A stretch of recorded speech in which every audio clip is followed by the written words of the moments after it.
Are you on a journey trying to heal from some past hurts, whether it's you that caused the hurts, self-inflicted, or if it's somebody else that, offended or hurt you, but you're on this journey trying to heal from this, then you're going to want to listen to this. The journey to healing and redemption, it starts with, first admitting the root of it all, understanding that where the real hurt is coming from. Don't treat the symptoms. You're tired, you're lethargic, don't drink energy drinks because you're tired. Look at really what's sucking the energy out of you and get to that root of that and really start healing. You have to admit it. You've got to face it. Sometimes you have to be face to face with either your accuser or the person you're accusing, and you have to sit through and you have to have a hard, tough conversation and work through it. You got to be open-minded. It's one of the things, the O in stronger.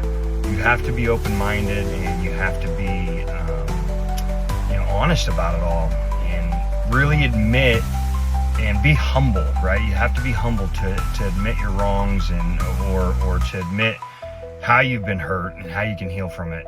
So, I'm going to recommend that the first thing you do is you sit down with the person that either you hurt or hurt you, and you have a conversation. You have a real conversation.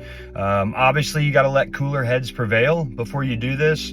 But once you do, you sit down and you have a good heart-to-heart conversation. Talk about what you did, what happened. The main thing is you have to make sure you're not arguing your intentions, but rather, identifying the impact that either you had or they had on you, how they made you feel or how you made them feel. You have to start there, and then from that you start rebuilding.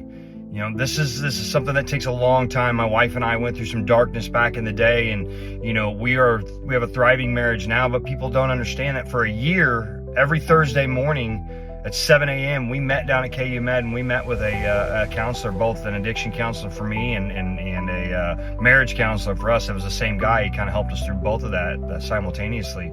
But we did that every Thursday morning at 7 a.m. for a year straight. Then we entered into some spiritual healing classes. Then we went into another empowering class through our church. Then we entered into a marriage mentoring program where we got mentored and trained on how to be marriage mentors. So I'm telling you guys, the road to recovery from an addiction, past hurts, anything, the journey for healing, it is long, it's grueling, it's pride, it's a pride swallowing grovel.